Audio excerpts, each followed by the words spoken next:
മൂകം കരോതി വാചാലം പങ്കും ലംഘയത്തെ ഗിരിം യത്കൃപാത്തമഹം വന്ദേ പരമാനന്ദമാധവം. ഇന്ന് നാരായണീയം 55-ാമത്തെ ദശകത്തിൽ 7ഉം 8ഉം ശ്ലോകങ്ങളുടെ അർത്ഥം പറയാം. അർത്ഥം പറയുന്നത് കിഴക്കേപ്പാട്ട് വാര്യത്ത് ഭാരതി. 7ാമത്തെ ശ്ലോകം. അവിലോക്യ ഭവന്തമഥാകുലിതേ തടഗാമിനി ബാലകഥേനുഗണേ പ്രജഗേഹതലേപ്യനിമിത്തശതം സമുദീക്ഷ്യ ഗതാ യമുനം പശുപാഹ. കഴിഞ്ഞ ശ്ലോകത്തിൽ പറഞ്ഞത് കാളിയൻ ഭഗവാനെ ചുറ്റി വരിഞ്ഞു എന്നാണ് പറഞ്ഞത്.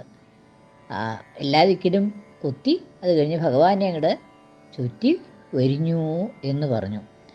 അപ്പോൾ ഭഗവാനെ കാണാനില്ലാണ്ട് കരയിൽ നിൽക്കുന്നതായിട്ടുള്ള ഗോപകുമാരന്മാർക്കും പശുക്കൾക്കും ഒക്കെ ഭഗവാനെ കാണാനേ ഇല്ല, ഉണ്ണികൃഷ്ണനെ കാണാനില്ല. ഉണ്ണികൃഷ്ണനെ അങ്ങോട്ട് ഈ പാമ്പ് വരിഞ്ഞ് ചുറ്റിയിരിക്കണു എന്നുള്ളതാണ്. അവിലോക്യ ഭവന്തം, ഭവന്തം അവിലോക്യ കാണാതെ കണ്ട്, ഭവന്തം അങ്ങയെ കാണാതെ കണ്ട്, ഭവന്തം അഥ ആകുലിതേ, അഥ അനന്തരം ആ സമയത്ത് ഈ കാളിയൻ അങ്ങോട്ട് വന്ന് ചുറ്റിയ സമയത്ത് ഭഗവാനെ കാണാതെ കണ്ടായിട്ട്, ഉണ്ണികൃഷ്ണനെ കാണാതെ കണ്ടായിട്ട് ആകുലിതരായി തീർന്നു, ആകുലത്തോടു കൂടിയവരായി തീർന്നു. ആര്? തടഗാമിനി ബാലകഥേനുഗണേ. തടഗാമിനി, തടത്തിലുള്ളതായിട്ടുള്ള കാളിന്തി തടത്തിൽ നിന്നിരുന്നതായിട്ടുള്ള, തീരത്ത് നിന്നിരുന്നതായിട്ടുള്ള ബാലകന്മാരും ധേനുക്കളും ഒക്കെ. ധേനുഗണേ, ബാലകഗണവും ധേനുഗണവും, കുട്ടികളുടെ കൂട്ടവും അതേമാതിരി പശുക്കളുടെ കൂട്ടവും, രണ്ട് കൂട്ടർക്കും ഭഗവാൻ ഉണ്ണികൃഷ്ണനെ അങ്ങോട്ട് കാണാനില്ല എന്ന് പറഞ്ഞപ്പോൾ അല്ലാതെ വ്യഥ ഉള്ളിലുണ്ടായി എന്നാട്ട. എല്ലാവർക്കും ആകുലം ഉണ്ടായി എന്നാണ്, വ്യഥയുണ്ടായി. എല്ലാവർക്കും പരിഭ്രമം, എന്താ വേണ്ട നിശ്ചയില്ലാത്തതായിട്ടുള്ളൊരവസ്ഥ എല്ലാവർക്കും ഉണ്ടായി.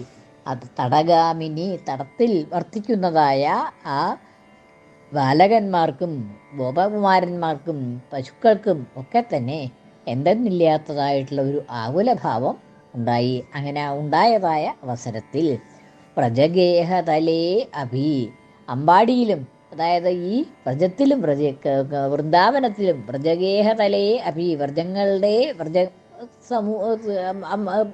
പശുക്കളുടെ കൂട്ടം, അവയുടെ ഗേഹം, അതായത് ഇടയന്മാരുടെ ഗൃഹം, അവർ താമസിക്കുന്നതായിട്ടുള്ള ആ വാസസ്ഥാനത്തും വ്രജഗേഹതലേ അഭി, വ്രജഗേഹതലത്തിലും അവരുടെ വാസസ്ഥാനത്തും വ്രജത്തിലും അനിമിത്തശതം സമുദീക്ഷ്യ, അനവധി അനിമിത്തങ്ങൾ കാണാണ്ടായി.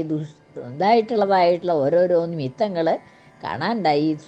ശുഭസൂചകമല്ലാത്തതായിട്ടുള്ള, അശുഭസൂചകമായിട്ടുള്ള ഓരോരോ നിമിത്തങ്ങൾ ഈ വൃന്ദാവനത്തിലും കണ്ടു എന്നാണ്. അപ്പം അങ്ങനെ വൃന്ദാവനത്തിലും അശുഭസൂചകങ്ങൾ കണ്ടപ്പോൾ അവരൊക്കെ എന്താ പരിഭ്രമിച്ചു, എന്താണ് ഉണ്ടായതാവോ? കുട്ടികളൊക്കെ പശുക്കളെ മേയ്ക്കാനായിട്ട് പോയതാണ് കുട്ടികൾ, എല്ലാവരും ഉണ്ട്. എന്താ സംഭവിച്ചത് നിശ്ചയില്ലാതെ കണ്ട് അവരൊക്കെ ഈ കാളിന്തി തീരത്തേക്ക് എത്തി എന്നാണ്. പ്രജഗേഹതലേ അഭി അനിമിത്തശതം സമുദീക്ഷ്യ, നൂറുകണക്കിനുള്ളതായിട്ടുള്ള ഓരോ ദുർനിമിത്തങ്ങൾ കണ്ടു കഴിഞ്ഞപ്പോൾ സമുദീക്ഷ്യ, കണ്ടിട്ട് ഗതാ യമുനം പശുപാഹ, പശുപന്മാർ, അതായത് മുതിർന്നതായിട്ടുള്ള ആ ഗോപന്മാരും കുട്ടികളാണ് പശുക്കളെ മേയ്ക്കാൻ പോയിരിക്കുന്നത്. അപ്പോൾ പ്രായമായിട്ടുള്ളവരും അവരുടെയൊക്കെ മാതാപിതാക്കളും ഒക്കെ പശുപാഹ, പശുപന്മാരും ആ ഗോപാലന്മാരും എല്ലാവരും യമുനാം ഗതാഹ, യമുനയിലേക്ക് പോയി. യമുനാതരത്തിലേക്ക്, എൻ്റെ കുട്ടികൾക്ക് എന്താ സംഭവിച്ചതാവോ എന്നറിയാതെ കണ്ട് എല്ലാവരും യമുനാ തീരത്തെത്തി എന്നാണ്. യമുനാം ഗതാഹ, യമുനയിലേക്ക് എത്തി. യമുനയിലേക്ക് എത്തി എന്ന് പറഞ്ഞാൽ യമുനയുടെ തീരത്തേക്ക് എത്തി. അവിലോക്യ ഭവന്തമഥ, അനന്തരം അവിലോക്യ ഭവന്തം, അങ്ങയെ കാണാതെ കണ്ട്, തടഗാമിനി ബാലകഥേനുഗണേ ആകുലിതേ, ആ തടഗാമിനിയായിട്ടുള്ള, തടത്തിൽ വർത്തിക്കുന്നതായിട്ടുള്ള, യമുനാ തടത്തിൽ യമുനാ തീരത്തിൽ വർത്തിക്കുന്നതായിട്ടുള്ള ബാലകന്മാരും ധേനുക്കളുമെല്ലാം അവരുടെ സമൂഹമെല്ലാം ആകുലത്വരായി തീർന്ന അവസരത്തിൽ വ്രജഗേഹതലേ അഭി, വ്രജഗേഹതലത്തിലും വൃന്ദാവനത്തിലും അനിമിത്ത ശതം സമുദീക്ഷ്യ, അനിമിത്ത ശതം അനവധി ദുർനിമിത്തങ്ങൾ കണ്ടിട്ട്, നൂറുകണക്കിന് ദുർനിമിത്തങ്ങൾ കണ്ടിട്ട്, സമുദീക്ഷ്യ കണ്ടിട്ട്, പശുപാഹ പശുവന്മാരും യമുനാം ഗതാഹ യമുനയിലേക്ക് എത്തിച്ചേർന്നു, യമുനാ നദീ തീരത്തേക്ക് വന്നു എന്ന്. അഖിലേഷു വിഭോ ഭവദീയദശാമവലോക്യ ജിഹാസുഷു ജീവഭരം ഫണിബന്ധനമാശു വിമുച്യ ജവാദുദഗമ്യത ഹാസജുഷാ ഭവതാ. അപ്പോൾ എല്ലാവരും കണ്ടു എന്താണ് ഭഗവാനെ ഈ പാമ്പ് ചുറ്റി എന്നുള്ളത്. അവിടെ നിൽക്കാതായിട്ടുള്ള ബാലന്മാരൊക്കെ പറഞ്ഞു. അപ്പോൾ അഖിലേഷു എല്ലാവരും ഭവദീയദശാം അവലോക്യ, അങ്ങയുടെ ആ ദശയെ അവസ്ഥയെ കണ്ടിട്ട്, അവലോക്യ കണ്ടിട്ട്, ഭവദീയദശാം അങ്ങയുടേതായ അവസ്ഥയെ കണ്ടിട്ട്, അതായത് ഈ പാമ്പ് വരിഞ്ഞു ചുറ്റിയിട്ടുണ്ട് എന്നുള്ളതായിട്ടുള്ള ആ ഉണ്ണികൃഷ്ണൻ്റെ അവസ്ഥയെ കണ്ടപ്പോൾ അവർക്ക് അഖിലേഷു വിഭോ എല്ലാവരും, അല്ലയോ വിഭോ ഭവദീയദശാമവലോക്യ, അങ്ങ ഈ പാമ്പ് ചുറ്റിയിട്ടുണ്ട് എന്നൊന്നും പറയാൻ പറ്റില്ല. എന്താ വെച്ചാൽ ഭഗവാൻ സർവവ്യാപിയായിട്ടുള്ള ഭഗവാനാണ്, എല്ലായിടത്തും നിറഞ്ഞു നിൽക്കുന്ന ഭഗവാനാണ്. ആ വിഭോ എന്നുള്ളതായിട്ടുള്ള പദത്തിൻ്റെ അവിടെ അർത്ഥം പ്രത്യേകിച്ചുള്ളതാണ്. അങ്ങനെയുള്ള ഭഗവാനെ പാമ്പ് ചുറ്റി എന്ന് പറയാൻ പറ്റുമോ? എങ്ങനെയും ചുറ്റാൻ പറ്റില്ല പാമ്പിന് എന്നുള്ളതാണ്. എങ്ങനെയായാലും അവർ പാമ്പ് ചുറ്റി, ഭഗവാനെ പാമ്പ് ചുറ്റി എന്നാണ് ഈ ഗോപന്മാരും ബാലന്മാരും ഒക്കെ വിചാരിച്ചത്. അങ്ങനെ എല്ലാവരും ഭവദീയദശാം അവലോക്യ, അങ്ങയുടെ ആ അവസ്ഥയെ കണ്ടിട്ട്, ജിഹാസുഷു ജീവഭരം, അവർക്കൊക്കെ ജീവഭരം ജിഹാസുഷു, അവരുടെ ജീവൻ ഉപേക്ഷിക്കാൻ വേണ്ടി തോന്നി. എന്തിനാ ഇനി ഈ ഉണ്ണികൃഷ്ണൻ എല്ലാറ്റിനും നമ്മളെയൊക്കെ സഹായിച്ചുകൊണ്ട്, എത്ര അപകടങ്ങളിൽ നിന്നാണ് ഉണ്ണികൃഷ്ണൻ രക്ഷിച്ചത് അവരെ. എല്ലാവർക്കും ഇഷ്ടപ്പെട്ടതായിട്ടുള്ള ഒരു ബാലൻ, ആ ബാലൻ ഈ ഒരവസ്ഥയിൽ നിൽക്കുമ്പോൾ അവർക്ക് എല്ലാവർക്കും തന്നെ ജീവിക്കണമെന്നുള്ളതായിട്ടുള്ള ആഗ്രഹം ഇല്ലാണ്ടേ ജീവഭരം ജിഹാസുഷു, ജിഹാസുഷു ഉപേക്ഷിക്കാനായിട്ട് ആഗ്രഹിച്ചപ്പോൾ, അവരൊക്കെ മരിക്കാനായിട്ട് മോഹിച്ചപ്പോൾ, തങ്ങൾക്ക് ജീവൻ വേണ്ട എന്ന് ആഗ്രഹിച്ചപ്പോൾ, ജീവിക്കണമെന്നില്ല എന്നുള്ള ആഗ്രഹം തന്നെ ഇല്ലാതായപ്പോൾ, ജീവഭരം ജിഹാസുഷു, ജീവഭരത്തെ, ആ ജീവനെ ഭരിക്കുക എന്നുള്ളത്, ജീവനെ വഹിക്കുക എന്നുള്ളതിനെ ഉപേക്ഷിക്കാനായിട്ട് തയ്യാറായപ്പോൾ, ആഗ്രഹം ഉണ്ടായപ്പോൾ, അവർക്കൊക്കെ ജീവിതത്തിലുള്ളതായിട്ടുള്ള ആഗ്രഹം തന്നെ ഇല്ലാണ്ടായി. എല്ലാവർക്കും, ഗോപന്മാർക്കും ഗോപാല ബാലന്മാർക്കും പശുക്കൾക്കും ഒക്കെ ജീവിതത്തിലുള്ളതായിട്ടുള്ള ആഗ്രഹം തന്നെ ഇല്ലാണ്ടായി ഭഗവാന്റെ ഉണ്ണികൃഷ്ണൻ്റെ ഈ അവസ്ഥ കണ്ടപ്പോൾ എന്നാണ്. അപ്പം അങ്ങനെ എല്ലാവരും വല്ലാണ്ട കഷ്ടപ്പാടായി എന്ന് കണ്ടപ്പോൾ, ഫണിബന്ധനമാശു വിമുച്യ ജവാദ്, അത് കണ്ടപ്പോൾ ഭഗവാനും വിഷമം തോന്നി. അതായത് എല്ലാവർക്കും ഇത്ര വളരെ സങ്കടം ഉണ്ടായില്ലേ. അപ്പം ഭഗവാൻ എന്തു ചെയ്തു? ഫണിബന്ധനം ആശു വിമുച്യ, ഫണിബന്ധനം അങ്ങോട്ട് ഇല്ലാണ്ടാക്കി, അതിൽ നിന്ന് സ്വയം അങ്ങോട്ട് ശരീരം, തൻ്റെ ശരീരം അങ്ങോട്ട് ചെറുതാക്കിയിട്ട് ആ ഫണിബന്ധനം വിട്ടിട്ട് അങ്ങോട്ട് മുകളിലേക്ക് വന്നു എന്നാണ്. ഫണിബന്ധനം ആശു വിമുച്യ, വിമുച്യ ഉപേക്ഷിച്ചിട്ട്, ആ ഫണിബന്ധനത്തിൽ നിന്ന് സ്വയം മോചിപ്പിച്ചിട്ട്, ആശു വേഗത്തിൽ ആ ഫണിബന്ധനത്തിൽ നിന്ന്, ആ പാമ്പിൻ്റെ ബന്ധനത്തിൽ നിന്ന് സ്വയം മോചിപ്പിച്ചിട്ട്, ജവാദ് വളരെ വേഗത്തിൽ, ഉദഗമ്യത ഹാസജുഷാ ഭവതാ ഭവതാ, അങ്ങയാൽ ഹാസജുഷാ ചിരിച്ചുകൊണ്ട്, അതായത് മറ്റുള്ളവർക്കൊക്കെ പരിഭ്രമമായിട്ട് നിൽക്കുകയാണ്. ആ പരിഭ്രമം മാറ്റാനായിട്ട് അദ്ദേഹം വളരെ പുഞ്ചിരിച്ചുകൊണ്ടാണ് അവിടുന്ന് പുറത്തേക്ക് വന്നത് എന്നാണ്. ഹാസജുഷ, ഹാസത്തെ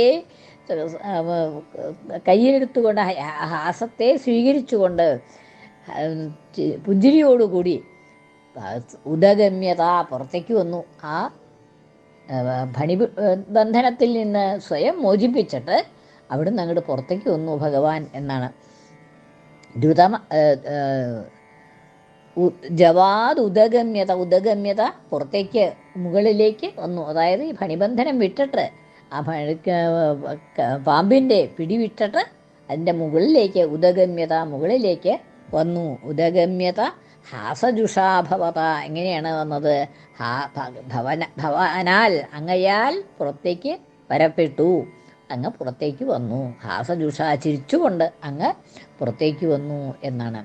അഖിലേഷു വിഭോ അല്ലയോ സർവവ്യാപിയായിട്ടുള്ള ഭഗവൻ, അഖിലേഷു എല്ലാവരും ഭവതീയദശാം അവലോക്യ അങ്ങയുടെ ആ അവസ്ഥയെ കണ്ടിട്ട്, പാമ്പിൻ്റെ പിടിയിൽ പെട്ടതായിട്ടുള്ള അങ്ങയുടെ അവസ്ഥയെ കണ്ടിട്ട്, ഭവതീയദശാം അവലോക്യ ജീവഭരം ജിഹാസുഷു അവരൊക്കെ ആ ജീവൻ ഉപേക്ഷിക്കാനായിട്ട് ആഗ്രഹിച്ചു. അവർക്കൊന്നും ജീവിക്കാനുള്ളതായിട്ട് മോഹമില്ലാതായി. അങ്ങനെയുള്ളതായിട്ടുള്ള അവസരത്തിൽ അങ്ങ് ഫണിബന്ധനം ആശു വിമുച്യ ആ പാമ്പിൻ്റെ ബന്ധനത്തിൽ നിന്ന് അതിനെ വിമോചിപ്പിച്ചിട്ട് അതിൽ നിന്ന് മോചിച്ച് ആശു വേഗത്തിൽ ജവാദ് വേഗത്തിൽ തന്നെ ഉദഗമ്യത പുറത്തേക്ക് വന്നു. ആ പിടിയിൽ നിന്ന് പുറത്തേക്ക് വന്ന് സ്വയം മോചിതനായിട്ട് പുറത്തേക്ക് വന്നു. ഉദഗമ്യത ഹാസജുഷാഭവത എങ്ങനെ ചിരിച്ചുകൊണ്ടാണ് അങ്ങ് പുറത്തേക്ക് വന്ന് എല്ലാവരെയും സമാധാനിപ്പിക്കാൻ വേണ്ടിയിട്ട് സന്തോഷത്തോടു കൂടി ചിരിച്ചുകൊണ്ട് അങ്ങ് ആ പാമ്പിൻ്റെ പിടിയിൽ നിന്ന് വിട്ട് മുകളിലേക്ക് വന്നു എന്ന്. അവിലോക്യ ഭവന്തമഥാകുലിതേ തടഗാമിനി ബാലകഥേനുഗണേ വ്രജഗേഹതലേപ്യനിമിത്തശതം സമുദീക്ഷ്യഗതാ യമുനം പശുപാഹ. കൃഷ്ണാർപ്പണം. മലയാള പരിഭാഷ.